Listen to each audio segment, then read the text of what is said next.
But now things are good. I mean, people are enthused. When we walk on stage, we get an ovation, and I think people are just thrilled to be going out and going to shows and enjoying great music and live performance again. So it's a really special thing.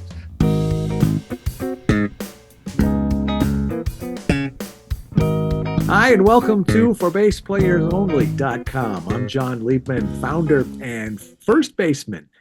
If you've ever wanted to learn bass, you should know that right now there are thousands of people inside the For Bass Players Only community, a lot of them over 50, and they're playing bass and they're having the time of their life learning to play music that they love. You should join them and experience that incredible transformation for yourself. As I always say, you're never too old to groove. So let's play bass. My guest this week is James Hutchinson, perhaps best known as the longtime bass player in the Bonnie Raitt band. He's had that gig for darn near forever, I think. And Almost Hutch half has a also century. played almost half a century. My goodness. He's also played on a lot of recordings for albums, films, TV shows. He's worked with Willie Nelson, Joe Cocker, Bryan Adams, Jackson Browne, B.B. King, the Doobie Brothers, Ringo Starr, Ozzy Osbourne. Such a long, incredible bio. This barely scratches the surface. This is his third time on For Bass Players Only. Hello, Hutch. What's happening? How are you? Hi, John. I'm here in lovely downtown Albany, New York, and it's a beautiful day. And yeah, we've been blessed with some good weather on this trip so far, although most of the dates have been indoors. But I get outdoors a Well, lot. I believe that's right. it's important to stay healthful on the road. So I get out and I run every morning and use the gym as much as possible and encourage others to do the same. So Well, there you go. We're off to a great start. You're putting out some very positive vibes, and we all yeah, it's a appreciate it. good thing. I try. Speaking of outside, the last time I saw you was at Fenway Park. You Right, and Bonnie Raitt's band, you were playing before James Taylor. And right. my wife and I still talk about not only how incredible the music was, but the weather that night could not have been more perfect. It was just incredible.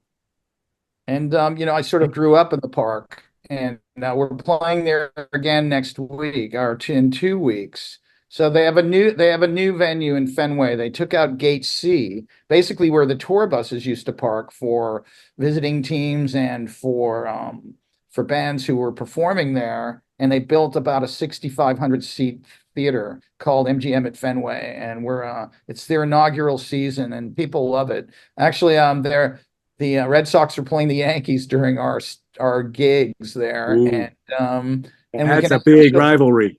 Yes, and right now, especially because the Sox are in third place and the Yankees are in first, so it's getting to that point in the season. So being a baseball fan, I'm really looking forward to it. And I guess from what my friends who are upper level execs with the Red Sox tell me, we can watch the game from the dressing room, which is a big perk for me. I wish all venues had that option. It's like. Yeah. So I'm just thinking, is Babe Ruth's ghost gonna be there? You think, Yankees and Yeah, Red it's great. I Sox? mean, playing with Bonnie is great.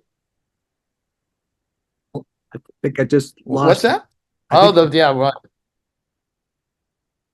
can you hear me and see me? oh, I can hear you and see you. Yes, I your voice. mentioned There's a Babe little bit of Ruth's a delay with ghost your and voice. mentioned Babe Ruth's ghost and everything got weird. Okay, I'm sorry, Yankees, Red Sox, whatever. Let's talk about Hutch and bass and music and all that stuff. Yes, What has thank you, been thank keeping you. you busy since I last saw you 7 years ago, believe it or not? Oh God, a number of records. Well, the pandemic, of course, we all went through that, and I'd been out with Bonnie, I guess. So that was 2017 or 18, I think, when we played Fenway with James, and 17. we did it a few times in that decade, and then sort of when we went to Europe with James in 2019, I believe, and did some more American dates. But Bonnie's sort of a free spirit, and she she likes having her own night. I mean, A co-bill is a great thing, which is more what it was like with James. Uh, but she really likes being the principal performer. James Hunter is opening for us now, an English R&B Sam Cookish soul singer with his six-piece band. They're really great. But I think, as far as she doesn't like a co-headline, maybe she does, but I'm just from my perspective. So we started doing our own dates. We did a lot of our own dates throughout 2019. And then 2020, we were starting the record up in the Just Like That record, which garnered 3 Grammys, including Song of the Year and 20, what was that? Let's see, we're 2023. And we were March of 2020, February and March are in Marin County when all hell broke loose sort of with the pandemic, and that was sort of a hotbed. I think one of the first places it really showed itself was in the Bay Area. And there was a cruise ship quarantined in Oakland that had come from Hawaii, where I lived primarily, and there was an outbreak in Santa Clara, and my wife was saying, "Get back here to Maui," and I went. Phil Lesh, another somewhat prominent bassist and an old friend of ours. He has had a club called Terrapin Crossroads in San Rafael, California. And Yes. my friend Roger McNamee, who is a investment capitalist, he has a company with Bono called Elevation Partners. They invest in empowering women in business and water reclamation and projects that really mean something to us as the greater whole of humanity. And he has a band called Moon Alice. John Mullo is the drummer. Pete Sears is the normal bassist, renowned bassist and keyboard player from Starship, and Rod Stewart, a dear friend of mine. And Roger's playing at Terrapin. He said, "Why don't you come out?" It was March 6th of 2020. Oh, And I got to the gig, and he goes, "Well, why don't you sit in?" And I go, "Well, on what?" And he says, "Oh, it doesn't matter with you, just everything." And some of the tunes were fairly complex, but I mean, it's Phil Lesh's club, so you know, clams and all, everybody wanted to see what was going to happen. So anyway, we're going on stage, and Roger turns to me, and he goes, "Well, Hutch, this is the last gig either one of us will be doing in front of people for at least the next 2 years." And I was like, "Really? 2 years?" And I was thinking 3, 6 months. And he goes, 2 years at the minimum. And maybe three. But anyway, I was somewhat doubtful. We did the gig. It was great. Came off, had our picture taken. And really, in the next few days, everything really blew up. And he was right. He's so prescient, which I believe is why he's made so much money in Silicon Valley. Um, he It was almost 2 years to the day before I did another gig. So I went back to Maui. My friend Pat Simmons, the leader of the Dubes, was there. Doobie Brothers. He's our neighbor. He was there. Willie and Annie Nelson. I mean, we had a lot of, people who were residents there. We had no virus over there because of our lieutenant governor at the time, present governor Josh Green. So we were able to sort of live normal lives. What it did for me was it really motivated me to start recording at home and sending out tracks to people around the world. So within a month, I had a studio set up on Maui, which we call Hokulele Studios. Hokulele means shooting star in Hawaiian. And I started sending tracks to Ireland and Nashville and doing videos and Austin, friends in Austin, to Australia, to my friend David Knopfler, who was with his brother founded Dire Straits. Um, yeah. and my wife was very proud of me for getting it together as quickly as I did, and realizing that, um, digital recording now, I mean, with Logic or Pro Tools, is really what we've always done forever. I mean, it's the dynamics are the same. It's just on a computer screen, and you're, using a cursor to modify the takes or whatever. And so it was really productive for me. I had a productive couple of years.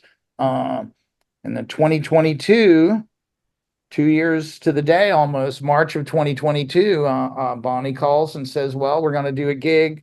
She was receiving the Icon Award at at the Billboard Women in Music Awards at the YouTube Theater in LA. And it was she and I and Jackson Brown as a trio. I was just And there. I I heard, saw Kenny oh, Loggins there months oh, ago. nice. Oh, nice. I heard about that gig. Michael was there, McDonald, a bunch of friends were at that gig, I think. And Uh, and anyway, so I did the gig. Our publicist encouraged me to go to this reception. At the time, I understood everybody in the building had been tested, but they hadn't been. And on my first gig in 2 years, I got COVID oh, just before just before we started production rehearsals. I told the office, we didn't really tell Bonnie because we were starting production rehearsals 10 days later for the record, which of course hadn't won the Grammys yet, but we knew it was a great record. And anyway, so I ended up testing negative 2 or 3 days before we started the tour and our production rehearsals. I was pretty fatigued. It affected my voice. I mean, my voice sort of dropped. I mean, it's one of those illnesses. I think nobody ever really knows how it's going to affect anyone. I was working with David Crosby when he passed. He had told me the days prior to his passing that he had tested positive, but he'd had it once before and didn't expect any ill effects. And of course, he ended up passing 4 days later. I had planned to work with him last year, actually, quite a bit. So that was really sad. We'd been friends since 1972, 73. So, it was a tough time for all of us. Bonnie talks about, how we lost John Prine, our dear friend who wrote Angel from Montgomery. We lost our friend Toots Hibbert, who was supposed to do a duet with us on the album, a song that we still do every night as we do Angel from Montgomery. So yeah, it was a tough time. I think for musicians also who love to perform live. Bonnie talks about that on stage every night. So, but now things are good. I mean, people are enthused. When we walk on stage, we get an ovation, and I think people are just thrilled to be going out and going to shows and enjoying great music and live performance again. So it's a really special thing, special time right now, what I think. about what about Maui? Did you manage to stay away from the other problems they had there with the fires and everything else?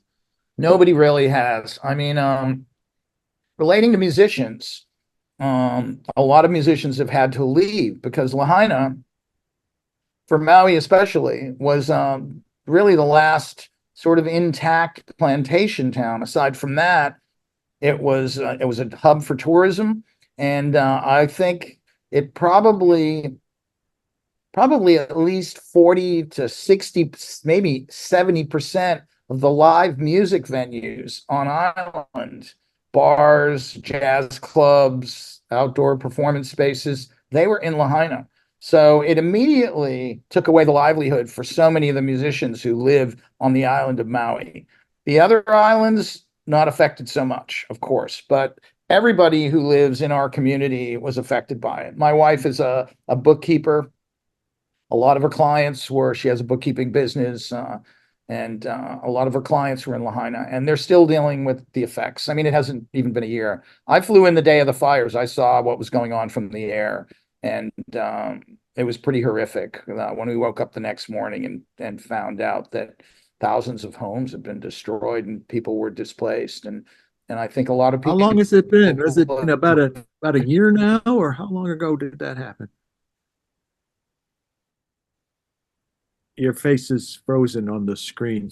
You're like, Last August 8th. Yeah. uh, So, so what's yeah. happening with the tourism Oh, industry it out is. there? I'm Is it sorry. trying to claw its way back, Give me a or minute. not yet?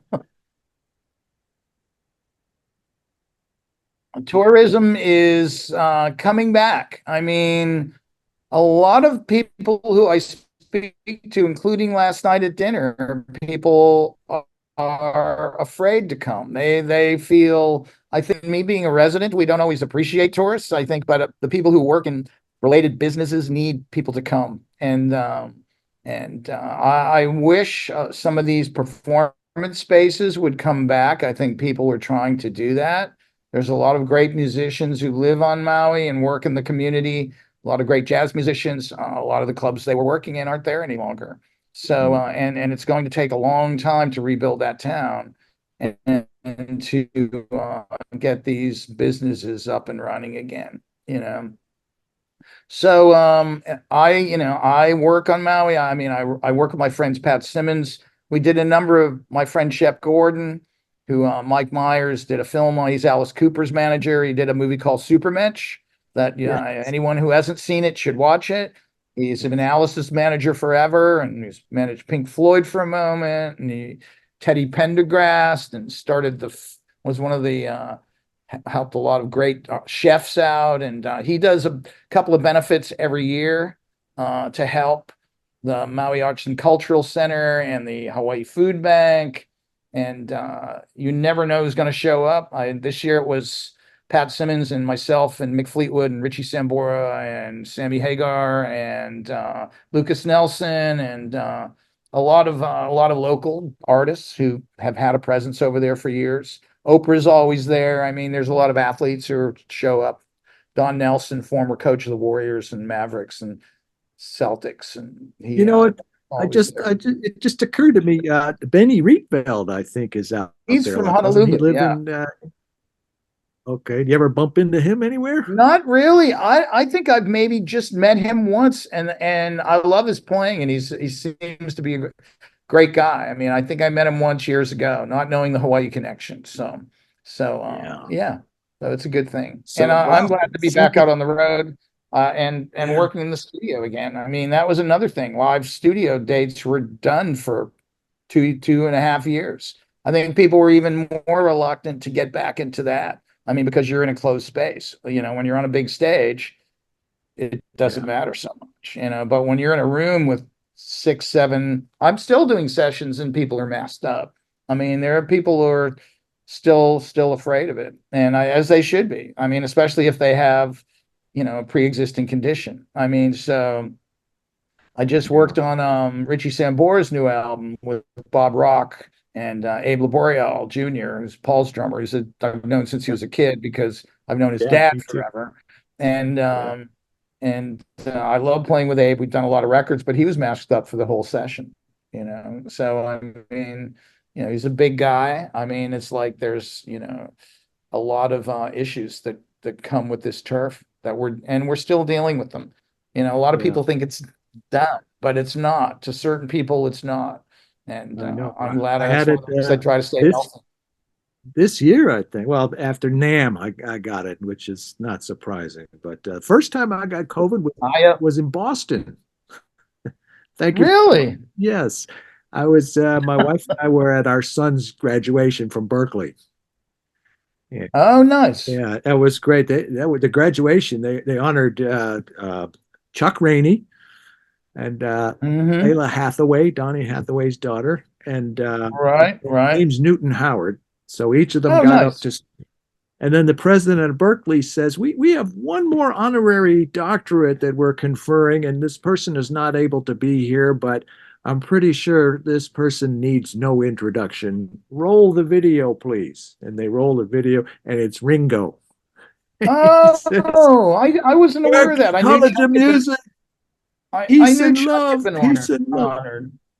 Bonnie has an honorary degree from there, and I attended Yeah, there when I was in high school, so which we talked about in the last time I saw you, yeah, as we we were did. right down the I, street in the Colonnade Hotel. I remember it well, I do right? too. I remember it. I just watched I'm that staying this there in a morning. couple of weeks. Oh, Yeah.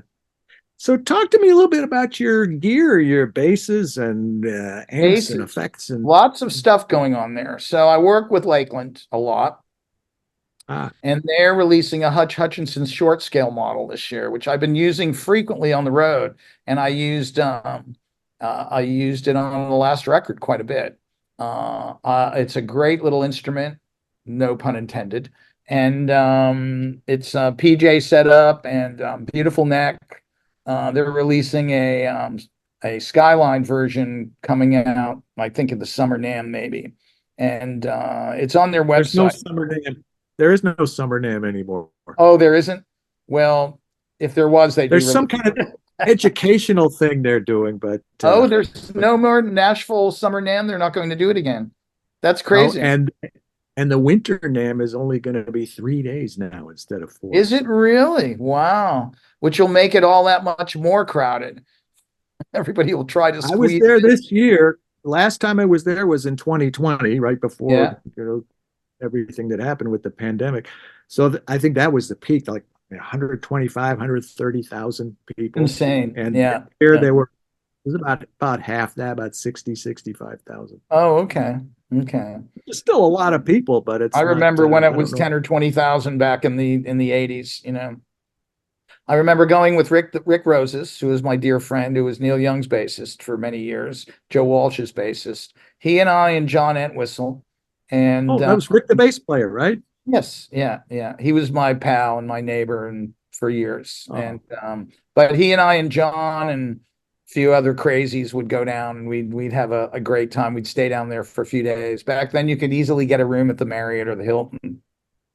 Now it's just insane. Now people are staying miles away and it got to the point where his parking was so bad.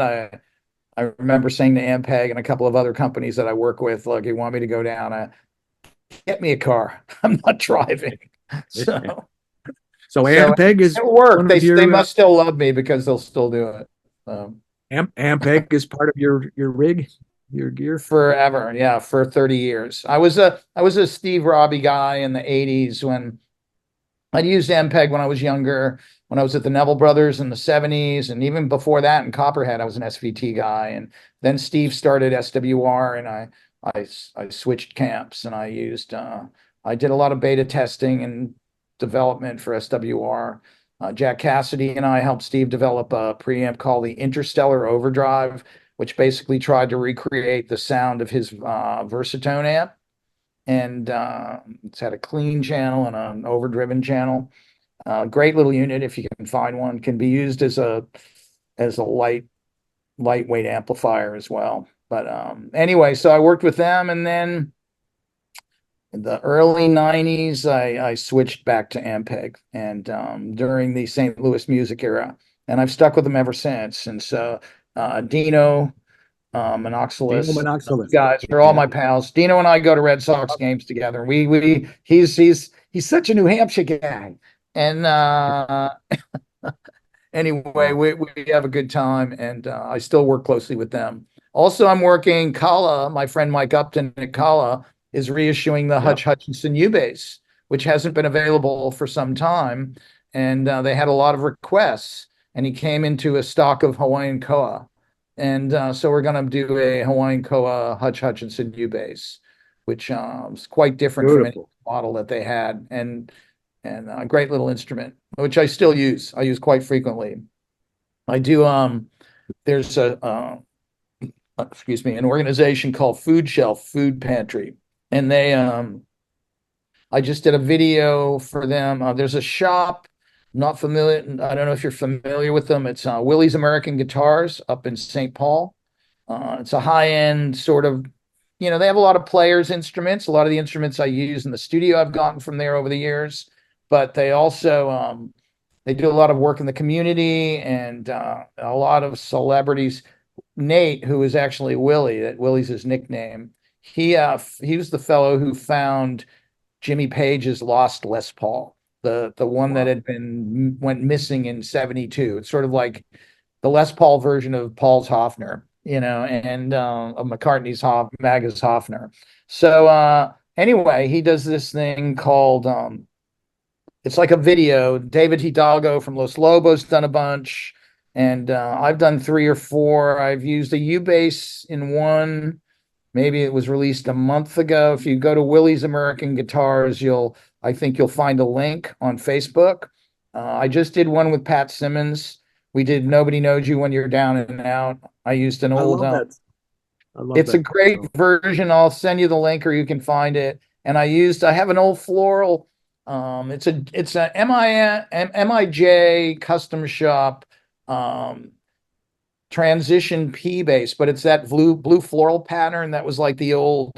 the old red paisley pattern. And it's funny because I leave this bass at Pat Simmons' house in his studio. So it's sort of I've used it on some Doobies tracks and some Willie tracks and Willie Nelson tracks, and And so it's funny because I hadn't played it in a long, long time. And I picked it up and I'm going, oh my God, this thing just feels great. Oh my God. Pat goes, you're not taking it. Well, Anyway, but I was stunned and it sounded so great on the video. And anyway, I'm gonna have to maybe sneak up there and grab it someday when he's on the road. are you still playing any of the Ennis design stuff? Yeah, I used Ned's bass quite a bit actually. He's coming to the show in Portland, and he's an amazing guy. You know, my mom was Oh, a physicist. His father won the Nobel Prize in physics. So yeah. you know, we sort of relate on that sort of polymath level too, because that was sort of my back. My mom was always like, she gave me 2 years out of school to really accomplish something in a musical sense. Luckily enough, I was able to. You know, I ended up with a band called Copperhead with John Cipollina in the Bay Area. Clive Davis signed us, which also Pete Sears had been in prior to me. Clive Davis signed us for a fortune in 1972. So all of a sudden, I was a successful working musician as opposed to somebody who was trying to looking for a gig in the Bay Area at age 19. So this guitarist, John Cipollina, who was featured on the cover of he was the first feature article in Guitar Player magazine. I think that was in 72. I remember when I went to the photo shoot, and that was all new to me. I was 18 years old, and John was an icon already. He and Jerry Garcia were the two most prominent Bay Area, maybe, and Mike Bloomfield as well, were the three most prominent Bay Area guitar players. And he was in his late 20s, and here I am in his band. I mean, I was sort of stunned, you know, replacing Pete Sears, who was already an icon, you know, for the Rod Stewart records he did and all of these other English works that he did. So, yeah, Amazing. and I ended up doing, but my physicist mom was the one who saw the writing on the wall. Got to let him do this. You know, she said to me, if you don't attempt to do something here, you're going to regret it for the rest of your life. So I went for it and I did something. And Ned and I have talked about that. I said, well, it's the math thing. It's the music meets math. And when I was a kid, people would say, well, you're great at math. Music, you know, music is math. And I'd go, not really to me. I couldn't see the correlation at that time when I was young. Music I know. called to me in a different way. Math was sort of easy. It's what my brain did. But but music was emotional and spiritual, and it was something that really allowed me a release. Music was, for years, I always said it was a release. When I was in Yeah. high school and I was going and I couldn't get a date, or I was doing this and so I was starting to sound like John Lennon. Why'd you do it? To meet chicks? No, that's not Yeah. true. I did it because far more than that, you know, but I felt, and I also, with a dear friend of mine who still has a studio in Terre Haute, Indiana. He lived up by Tufts University, up by the campus, and his father was a doctor. And in the basement, we set up a little recording studio of the family home, and we would link together two-track tape machines. So we made a four-track studio in 1965 or 66 by linking machines together, which is what was really going on a professional level at that point. He still has So tapes George we did, Martin and he stole said, that idea from you, huh? Yeah, right, exactly. For such We did our research, but I remember we had Roberts tape machines and we had Wollensack tape machines, and he woolen still has sack. some of the Yeah. things we did. Yeah, and he said, "Man, I have you playing fiddle on a song," and I said, "A fiddle? I played cello and bass." He said, "No, you were fearless. You would pick up anything and play it."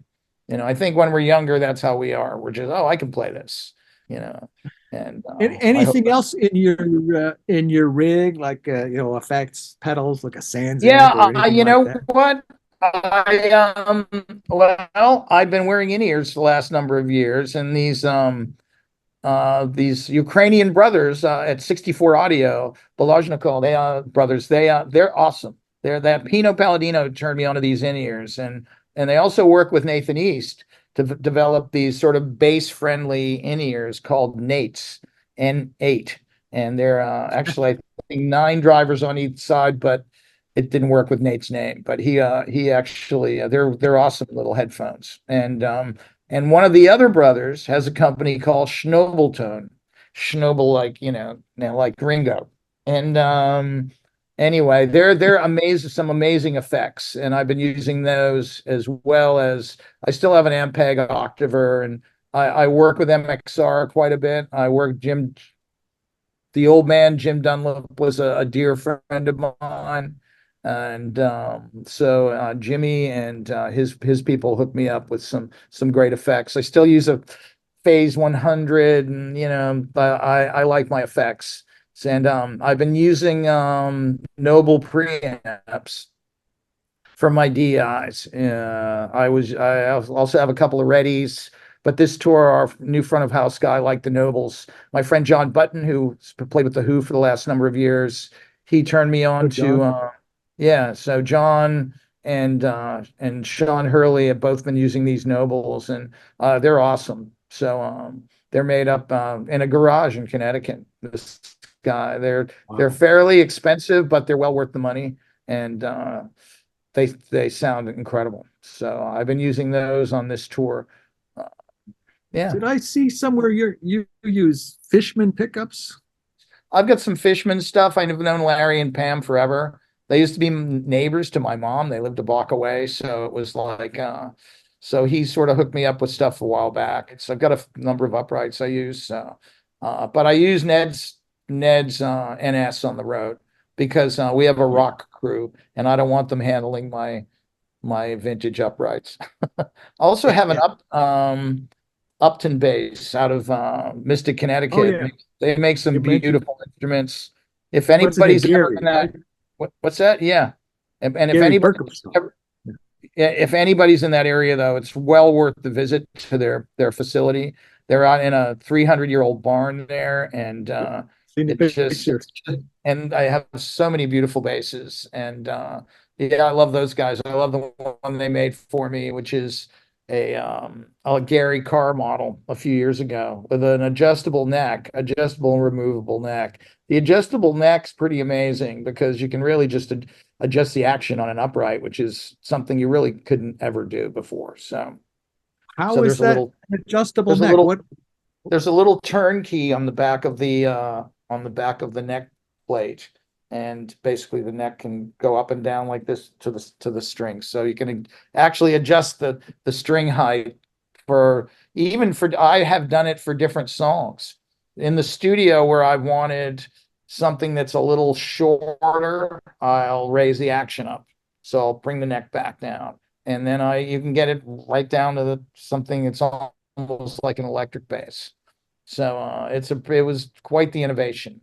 I think it was initially made to utilize it to remove the neck, but then of course it just became like an adjustable fingerboard on an upright bass. So that's a pretty Wow. cool thing. Yeah. But anyway, That's an it's a little, our production manager goes, well, you could bring one of these out, out on the road. I have an American Standard bass, which was sort of the jazz standard back in the 30s, 40s, and 50s. They're super long scale, really sings, a lot of growl, very popular with a lot of bassists in the, as I said, 30s, 40s, and 50s. Don't think they've made them for a while. I've got a Steve Azzola, one of his baby basses, which I love. Um, I just what saw kind of Don strings do Was. you put on? What? Well, I just I'm saw sorry. Don Was and his Pan Detroit Ensemble Yes. in Washington D.C. the other night. He had Yeah. moved over to an Ampeg baby bass. I was telling him about the Azola, which is a little more refined. Steve made the Ampeg basses in the early 90s when Ampeg they reissued the baby bass, but it really wasn't quite up to par with the 50s and 60s ones that they made. So Steve Azola came in with his sort of refined developments on the instrument and made them for Ampeg. He'd been making them on his own under the Azola name for a while, but then Ampeg asked him to pick up the mantle and start making them under the Ampeg name. But they're really beautiful basses, and if someone can find one, it's just a great. They're awesome. Also, they're fiberglass and they're stuffed with foam, so they have a really short note duration, which is why all the Cuban and a lot of Latin guys liked them. That's what Don Yes. wanted with his band. So he was using it, yeah, with Bob Weir and the Wolf Brothers, which is another band that he's been in, and he basically, once they enlarged the band, a real acoustic bass didn't really hold up. I think that's why a lot of the Cuban and Puerto Rican guys Colombian guys use them, because they really cut through. There's a really strong fundamental, which is what I like about the short scale bass that Lakeland has just made for me, because it's a really strong fundamental note. It really cuts through. There's not a lot of overtones. And I think you find that in short scale basses. They're going to be more present. They're going to be more clear in the note you're looking for and you're going for. And it's funny because recently I'd always used a semi-acoustic or a baby bass on Bonnie's acoustic stuff. And she says the short scale Hutch model, the Lakeland, is her favorite bass now. So I use that on Love Me Like a Man and some of the duet stuff we do. Really, really great little instrument. And the Purcello brothers, especially John there, I was thrilled when he said we should do this. He said, we talked about it for years, and it's a great. And it's funny, after a show, I get a lot of comments. Man, that bass sounded so amazing. I think they all sound pretty great. But when another musician comes up to you or says something, asks you a question about the instrument online, I think that's the proof. That's the test. If Yeah. people in the audience are hearing it in a different way, however they're hearing it in their own individual way, then that's sort of the proof of the pudding there, so to speak. Uh, it's Yeah. uh, it's great, yeah, and it's a beautiful little bass. So, and I haven't gotten the Skyline model, which I really want to check out. It's the same pickups, it's the same neck. It's just it's assembled in Chicago, but I think the pieces are made in Korea or Indonesia. So, but What about yeah, anything beautiful. else? You mentioned a lot of things you've got going up and some things you've got coming up. Is there anything else that you haven't mentioned about you and the future? What else can we look forward to seeing and hearing from Hutch? Well, Bonnie is like the Energizer Bunny. So with her, I mean, she just wants to keep going, just moving and moving all the time. And I didn't think we'd be on the road this year. Actually, that's why I thought I did some rehearsals, Dean Parks and I, and my friend Stevie D, who's playing drums with David Gilmour right now, and we did some rehearsals with David Crosby just before he passed. I really expected to be cutting a record with David and going on the road with him.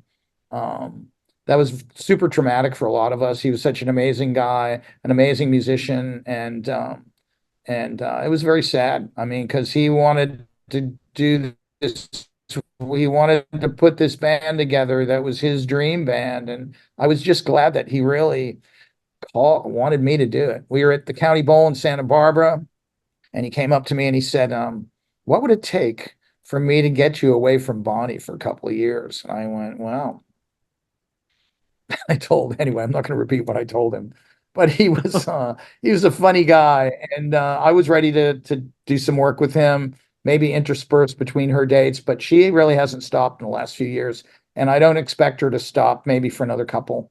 Uh, we've toured the U.S. extensively this for the last 3 years, and I think we'll probably go overseas again next year, maybe to Europe, and see what happens. I mean, we did really well over there last year. So yeah. And and then there's always studio stuff.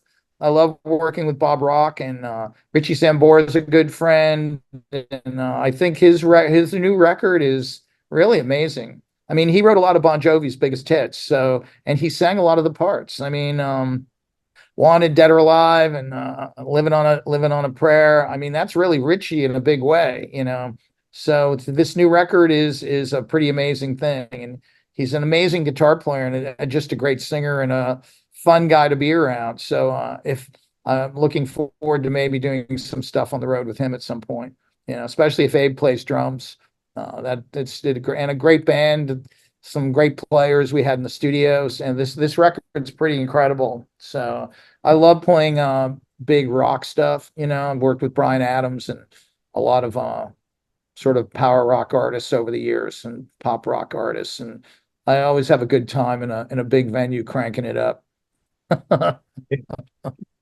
What's not to love Bonnie's a about that? little more intimate, you know. I mean, we rock, but in a different way, you know. So it's a cool thing. But I Yeah, love playing. You know, I sort of started out in rock bands. Well, I'm known for the Nevilles and a lot of the New Orleans stuff I did. So right, right. I yeah, don't think I asked you this in either of the other two interviews, Hutch, but if you can imagine, yeah. what would you be if you were not a bass player? Something outside of music. I would maybe be. I don't think physics is too theoretical, but I would have been. I was from a pretty much science-based family. My dad was a firefighter. I had a lot of politicians in the family. Um, my grandfather was a Tufts and Emerson educated lawyer who was real. Excuse me, was really a ward boss for Joe Kennedy Sr. So I had and Tip O'Neill was a godfather to me, and so I had a lot of politicians in the family. I think I inherited a lot from them. I mean, I'm able to relate to people on those levels. People had asked me about politics in the past, but it's something I didn't want to delve into, although I did think about it a few times. If I wasn't a professional musician, I'd probably be an archaeologist or I think be in some science-based field. Now, I still think about going for an archaeology degree at some point. I mean, uh, All right. Could have are we sworn I put that on pixelating? Do Not Disturb. No, What's my that? phone rang. My phone Oh, rang. I could have oh, sworn oh. it is. Oh, it's because it's my wife and I have her. She could bypass the Do Not Disturb. She's on my emergency list. There you go. Uh-oh. I Anyway, hope no one's trying to break into your house. no, we're gonna go But see our you know, I'd granddaughter's probably think football game. That's the only way. I'd be in something science. I'd be in something science based. Actually, Ned Steinberg and I were talking about that a couple of years ago. I mean, it was funny. Rick Turner was a dear friend. Oh, that's another thing. I use a Turner Renaissance fretless, and I love those basses. I loved Rick. We were both from the Boston area, and he was such an innovator, and he was always a thrill to talk with. Sort of like Ned Steinberger. I mean, those upper level sort of luthiers who redesigned the instrument in the 1970s and 80s, which Ned definitely did, which Rick definitely did with the Lembic and Turner guitars, and the guitars he made for Lindsey Buckingham and the basses he made for so many of us. People comment on the Turner fretless. Sort of replaced the Washburn AB40 I used forever, which I used on I Can't Make You Love Me. That's basically the same bass on Bonnie's I Can't Make You Love Me, Bryan Adams, Please Forgive Me, a wide variety of records I use that bass on. Bakiti Kumalo recently told me that's the bass he used on Graceland. And he said when we were on the road with Paul, with Bonnie, he said, man, I used one of those on Graceland. It was actually an AB20 that he used, I think, which I have, but the AB40 is the bass I use. That was my acoustic fretless of choice for years. It's funny when I heard You Can Call Me Al in those songs, I never would have thought it was a Washburn AB20 or 40. So I've always thought it was electric bass. So it is an electric, but electric acoustic. So I know what you mean. Well, this is fascinating. I could geek out all day with you on bass stuff, but I think we'll leave it here and we'll open it up for another follow-up interview because you've always got so you much know, cool. I'd love to do one sooner than later, another one, because I always have a great time talking with you, John, and I love your studio. Yeah, well, thank you. And I have a great time talking And with you too. And let's not yeah, wait another 7 years before we do it again. Oh, are you still there? Because your face just froze. I don't know if that's going to be on the final version of this, but I should take a screenshot of your face right now. Can you hear me and see me?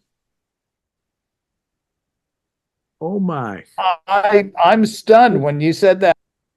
Uh, are you that? Can you can't see me or hear? Huh? I I Ringo. can see your face. There you are. There you are. Your face was Uh, frozen there. So I don't know if that's going to be in the final version or not, but I'm I actually think having a stroke. No, no, just kidding. no, it's the internet gods are trying to send us a message, I think. It's Anyway, well, and I'm in a hill. I'm in a Hilton in Albany, John. So it's what we get. We have to deal Oh, with what's at hand here, situation at hand. all right. Anyway, Thank I you remember so meeting much. your wife last time too. Yeah. And will you Yeah. give her You, my you met our son regards? too. You met our son at Bass Player Live. That's right. I remember. Adam. You That's know what right. Adam Yeah. did since he graduated from Berkeley? I've been sworn to secrecy for so What's long. that? Now we can tell people. Dua Lipa's album came out about a month ago, and he is on it, prominently featured playing Really? That's fantastic. acoustic guitar on a song called Maria. And he doesn't go by That Adam is Lee, amazing. he goes by Adam James is his name. Show business, Really? you know. Yeah, so he's on Dua Lipa's There you record. go. I still that stuff still happens. Well, my buddy Colin James, blues rock guitar player, very well known, an icon in Canada. Not his real last name either. So, you know. So James is Gotcha. a common last name for people who want to change their names. Yes. Anyway, Sometimes some people even have that as their first name. I'll keep it. A couple of guys I know. I just got a message saying my internet connection is unstable. Yes. So All right. So why don't we wrap it up? Thank you so much, Hutch. You're watching ForBassPlayersOnly.com. I'm John Liebman, founder and first baseman. If you've ever wanted to learn bass, you should know that right now there are thousands of people inside the For Bass Players Only community, a lot of them over 50, and they are learning bass, having the time of their life playing music that they love. You should come join them and experience that incredible transformation for yourself. Remember, you're never too old to groove. So let's play bass. Thanks again to my special guest this week, James still doing it. Hutchinson. I will see you all right here, same time, same place next week. In the meantime, let's play bass.